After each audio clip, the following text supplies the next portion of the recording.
وعلى الله قصد السبيل ومنها جائر। খারাপ মৃত্যুর পঞ্চম নাম্বার আলামত হলো লোক দেখানো মনোভাব নিয়ে আমল করা, যেটা আরবিতে বলা হয় রিয়া এবং সোমা। রিয়া মানে হলো প্রদর্শন ইচ্ছা, সোমা মানে হলো শোনানো, ঢাক ঢোল পিটাইয়া একবারে খবর দিয়ে জানাইয়া শুনাইয়া এমনভাবে আমল করা যাতে লোকেরা তাকে প্রশংসা করে, আর ওই ব্যক্তিও প্রশংসার আশা করে যে লোকেরা আমাকে হাজী সাহেব বলল। একবারে বিরাট বহর নিয়ে হজ করতে গেল সস্ত্রীক, পিছনে 10,000 লোক থাকলো, নেতাকর্মীরা সবাই স্লোগান দিয়ে ব্যাটারে নিয়ে প্লেনে তুলে দিল। আবার যখন আসলো সবাই গিয়ে বিরাট ঘটা করে, কিছু মানুষ তো তার তাকে ওয়েলকাম করার জন্যে এবং তাকে স্বাগতম জানানোর জন্য, রিসিপশন করার জন্য তো যাবে, কিন্তু ঘটা করে কি যাওয়ার কোনো বিধান নাই। এই রকম যদি আমল করে, আবার এমনভাবে দান করে যাতে করে মানুষ তাকে দানি বলে, এমনভাবে নামাজ পড়ে লোক দেখাইয়া যাতে করে মানুষ মুসল্লি মনে করে, এইভাবে যদি লোক দেখানো কেউ আমল করে এবং এইভাবে জীবনের শেষ পর্যন্তই সব কাজ করে যায়, তাহলে তার মৃত্যু হবে খারাপ মৃত্যু। জোরে বলেন ঠিকই না? তাহলে যতটা এবাদত লুকিয়ে করা যায়, কিন্তু কিছু এবাদত লুকান যাবে না। যেমন আমরা নামাজ পড়তে আসছি, এটা কি লুকান যায়? এটা তো ফরজ এবাদত। বিশেষ করে নফল এবাদতের ক্ষেত্রে লুকিয়ে করতে পারলে কি ভালো হয়, লুকিয়ে দান করতে পারলে, লুকিয়ে নামাজ পড়তে পারলে, লুকিয়ে কারণ আমি এবাদত কার জন্য? উনি তো দেখতেই আছেন, ঠিকই না?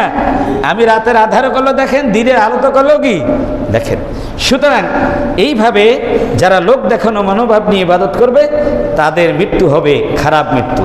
আল্লাহ রাব্বুল আলামিন কোরআন কারিমে বলেছেন, ফাওয়াইলুল লিল মুসাল্লিন আল্লাযীনা হুম আন সালাতিহিম সাহুন। পড়েন আমার সাথে, ফাওয়াইলুল লিল মুসাল্লিন আল্লাযীনা হুম আন সালাতিহিম সাহুন আল্লাযীনা হুম ইউরাউন। আল্লাহ রাব্বুল আলামিন বলেন, সেই সকল মুসল্লি নামাজীদের জন্য ধ্বংস যারা নিজেদের নামাজের ব্যাপারে উদাসীন এবং মানুষকে দেখানোর উদ্দেশ্যে তারা ইবাদত বন্দেগী করে থাকে, মানুষের প্রশংসা পাওয়ার জন্যে, বাহাবা পাওয়ার জন্য, থ্যাংক ইউ ভেরি মাচ পাওয়ার জন্যে শুধু ইবাদত বন্দেগী করে থাকে। এটা কোন সূরা? সূরা আল মাউনের ভিতরে আল্লাহ পাক বলছেন, যারা মুসল্লিরা মানুষ দেখানোর জন্যে নামাজ পড়বে, মন থাকে কোথায়? শরীর থাকে মসজিদে, মন থাকে দোকানে। বলেন নাউজুবিল্লাহ। তাহলে সেই নামাজ কি হবে না? কবুল হবে না। আর এই রকম নামাজই মৃত্যু হবে খারাপ মৃত্যু। বলেন নাউজুবিল্লাহ। তো চট্টগ্রামে একটা কথা বলে, তেলে তেল গেল কিন্তু শোধ করলো না। তেলে তেল গেল কিন্তু সারাদিন ইবাদত বন্দেগী করলো, দান সৎকা করলো, কিন্তু কাজে আসবে না। এই জন্য কবি বলেছেন, দরজা বা তসবিহ দর দিল গাও খর ই সুনি তসবিহ কয়দার উদাস, দরজা বা তসবিহ দর দিল গাও খর ই সুনি তসবিহ কয়দার উদাস। জবানে সূরা তাসবিহ সব কিছু পড়া হচ্ছে নামাজের ভিতরে, কিন্তু তার মন রয়েছে কোথায়? গরু, গাধা, ঘোড়া, ছাগল, মুরগি, হাঁস কোথায়? তার দোকানে বেচা বিক্রি হচ্ছে কিনা, তারপরে তার জমিনে হাল চাষ কীভাবে হচ্ছে কিনা, ধানের খবর নিচ্ছে, অফিসটা কীরকম চলছে, এই সব সে নামাজের ভিতরে সূরা পড়তেছে মুখে, আর মনটা চলে গেছে কি দুনিয়া সব বাঁকে বাঁকে। বলেন নাউজুবিল্লাহ। এক মুসল্লি নামাজ পড়ে ইমাম সাহেবকে বলল, হুজুর একটা কথা বলবো, মাইন্ড করবেন নাকি? এক শ্রেণীর ভদ্রলোক আছে, হুজুরদেরকে কথা বলার সময় বলে কি, হুজুর মাইন্ড করবেন নাকি? অর্থাৎ নিজের উপরে সে কি করে, নিজের উপরে সে কেয়াস করে, অর্থাৎ সে কথা বললে তো মাইন্ড করে, এই জন্য উনি হুজুরকেও মনে করে যে মাইন্ড করবেন নাকি, আর উনি আগেই যে মাইন্ড করার মতো কথা বলবেন, এই জন্য কবে যে মাইন্ড করিয়েন না। কত মানে সব দিকেই নেওয়া যায় কথাটা, এরকম কথা বলা ঠিক নয়। বরং ইসলামের কথা জিজ্ঞাসা করবেন সোজা সাপটা, সরল ভাষায়, ভদ্র ভাষায়। নেগেটিভ কোনো কথা এখানে আনার কোনো প্রয়োজন হয় না। আলেম আমার কাছে ফতোয়া জিজ্ঞেস করবেন, মাসালা জিজ্ঞেস সোজা সাপটা, সরল মনে, ভদ্রভাবে। এখানে আমাদের হুজুর মনে কিছু করবেন নাকি, এই কথাটা ফালতু কথা, এটা একটা শয়তানি কথা। এই শয়তানি কথার আশ্রয় আমরা কেউ নিব না। ওই ব্যক্তি বলে, হুজুর মাইন্ড করিয়েন না, আপনার কিন্তু নামাজ হয় নাই। আপনার কি হয় নাই? আসরের কি কন, একজন মুসল্লি আমাকে কোনো লোকমা দিল না মিয়া। হ্যাঁ, আমার যদি নামাজ না হইতো, আমার নামাজে যদি কোনো ভুল হইতো, ইমাম সাহেব বলে, তাহলে তো মুসল্লিরা লোকমা দিত, আর তুমিও তো লোকমা দিলে না, তাহলে আমার নামাজ হইল না কিভাবে? কন কি হুজুর, আপনার নামাজ হয় নাই। আমি সত্যিকার বলি, আল্লাহকে সাক্ষী রেখে বলি, কয় নামাজ হয় না। কিভাবে? কয় ওই মুসল্লিরা জানবে না, আমি প্রতিদিন আসরের নামাজ পড়ি, দুপুরে খানা টানা খাইয়া আসরের নামাজ পড়ে আমি দোকানে যাই, আমার দোকান 4টা। কয়টা? আমি প্রতিদিন আপনি নামাজ পড়ান, অন্য মসজিদে নামাজ পড়ি, 4টা দোকানের হিসাব মিলাইয়া যখন শেষ করি তখনই হুজুরে সালাম ফিরায়। আর আজকে হলো কি, যখন আমি 3টা দোকানের হিসাব মিলাইলাম, 4র্থ দোকানের হিসাব শুরু করার সাথে সাথে আপনি সালাম ফিরাই দিলেন। আপনার কি নামাজ হয়েছে? হাসবেন না কানবেন? কি বলেন? আপনার কি নামাজ হয়েছে? তাহলে মুসল্লি নিজের অভ্যাসের সাথে ইমাম সাহেবের নামাজের সহি আর গায়ের সহি, সঠিক আর ব্যাঠিকের মান নির্ণয় করতেছে।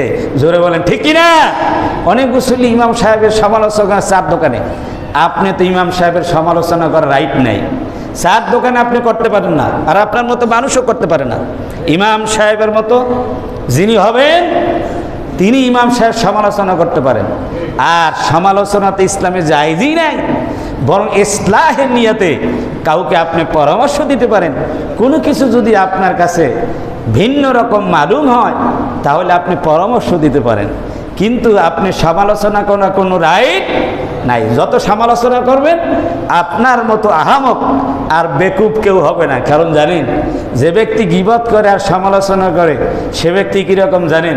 নিজে কামাই করে, ব্যবসা করে অন্যের অ্যাকাউন্টে টাকা জমা রাখার মতো।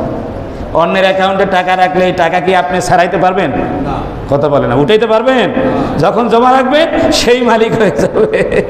বিদেশে থাকবেন আর স্ত্রীর নামে গরম গরম ডলার পাঠাইবেন, বন্ধুর সাথে পরকীয়া প্রেম করবে আর তার অ্যাকাউন্টে জমা রাখবে। দেশে আসবেন, গলা কাটে শেষ করে ওই বেটার সাথে পালাই যাবে। বলেন নাউজুবিল্লাহ। আজকে সমাজ সেটাই বলতেছে, কথা ঠিক কিনা? সুতরাং সাবধান সাধু আমার বন্ধুগণ। এরপরে দেখেন যে এই রকম দেখানোর জন্য, শোনানোর জন্যে, মানে কেউ যদি ইবাদত করে সেই ইবাদত কি হবে না? কবুল হবে না। এমনকি নেক ইবাদত করলে কিয়ামতের ময়দানে 3 ব্যক্তিকে বিচার আসনে আনা হবে। এক ব্যক্তি হলো কারি সাহেব। কারি সাহেব ভালো না? যিনি কোরআন তেলাওয়াত করে। হাফেজ সাহেব ভালো না? কোরআন শরীফ তেলাওয়াত করে, ঠিকই না? বলবে যে হাফেজ সাহেব, এই কারি সাহেব, দুনিয়ায় তুমি কি ইবাদত করছো? কন কি? আল্লাহ, আপনি এত সুন্দর কোরআন আমাকে দান করেছেন, আমার সিনায় 3 পারা কোরআন ছিল, সুললিত কণ্ঠে আমি কোরআন তেলাওয়াত করেছি, নামাজে পড়েছি, কি মানুষকে শুনাইছি? আল্লাহ বলেন, মিথ্যা কথা বলেছ, তুমি শুনাইছো আমার জন্য না, তোমাকে মানুষ ভালো কারি বলবে, ভালো হাফেজ বলবে, ভালো আলেম বলবে, সেই জন্য এ দুনিয়ায় বলা হয়ে গেছে, এখন আর তুমি আমার কাছে কিছু পাবে না। এরপরে আর একজন আনবে মুজাহিদ, যিনি আল্লাহ রাস্তায় জিহাদ করেছেন, বলবেন তুমি কি করেছো দুনিয়ায়? বলে আল্লাহ, আমি আমার জীবন দিয়ে, আমার শক্তি দিয়ে আপনার ইবাদত বন্দি করেছি, আপনার দ্বীনের রাস্তায় জিহাদ করে শেষ পর্যন্ত জীবনটা দিয়ে এসেছি। আল্লাহ রাব্বুল আলামিন বলেন, বান্দা মিথ্যে কথা বলছো, তুমি আমার জন্য, আমার দ্বীনের জন্য জীবন দাও নাই, তুমি দিয়েছো, মানুষ তোমাকে বড় শক্তিমান বীর বিক্রম বলে তোমাকে আখ্যায়িত করবে, পুরস্কৃত করবে, সেই জন্য তুমি করেছো। ওটা দুনিয়াতে বলা হয়ে গেছে, আজকে তুমি আমার কাছে কিছুই পাবা না। বলে নাউজুবিল্লাহ, আজকে কিছুই পাবা না। এরপরে আর একজন আনবে দানকারী ব্যক্তিকে, যেই ব্যক্তি রাতে দিনে সব সময়, এমন কোনো সেক্টর ছিল না যেখানে দান করে নাই। সেরকম ব্যক্তিকে আল্লাহ পাক প্রশ্ন করে, বান্দারে তুমি দুনিয়ায় কি আমল করেছো যে আল্লাহ তুমি আমাকে সম্পদ দিয়েছিল, অডেল সম্পদ, আমি নিজে খেয়েছি, আমার পরিবারকে খাওয়াইছি, আত্মীয় স্বজনকে খাওয়াইছি, আমি এমন কোনো সেক্টর ছিল না যেখানে আমি সেবা করার উদ্দেশ্যে দান করি নাই। মাদ্রাসা, মসজিদে, এতিমখানায় মানুষের সেবা করেছি, আমি রাজনীতি করেছি, আমি দেশের সেবা করেছি, আমি রাস্তা বেঁধে দিয়েছি, আমি কালভার্ট করেছি, মেট্রো রেল করেছি, কত কিছু করেছি, অনেক কিছু করেছি। আল্লাহ রাব্বুল আলামিন বলবেন, দুনিয়ায় বাহবা পাওয়ার জন্য, মানুষের প্রশংসার জন্য, ক্ষমতা দীর্ঘায়িত করার জন্য তুমি এই সব করেছো, আমার সন্তুষ্টির জন্য করো নাই।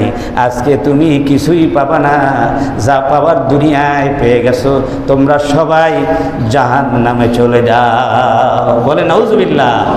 লোক দেখানো ইবাদত যত বড় ইবাদতই হোক না কেন, এটা পুরে ছাই হয়ে যাবে। এই মসজিদের মাঠের মতো বিশাল এক মাঠে যদি এই এলাকার কলোনির সব কাঠ গাছগুলি কাইটা শুকাইয়া যদি আগুন দেওয়া হয়, যখন আনবে তখন মাঠ একবার মসজিদের উপর উঠে দেবে, গাছ একবার মিনার বরাবর হয়ে যাবে, ঠিক না? কিন্তু যখন মাসিস দিয়ে আগুন দিয়ে লাগাই দিবে, তখন এটা পুরে কি হবে? ছাই হয়ে যাবে, এর কোনো অস্তিত্ব থাকবে? বাতাসে এক মুহূর্তে তা উড়াইয়া নিবে, হাবা আম মনসুরা হয়ে যাবে, সবগুলি ধুলায় উড়ে যাবে।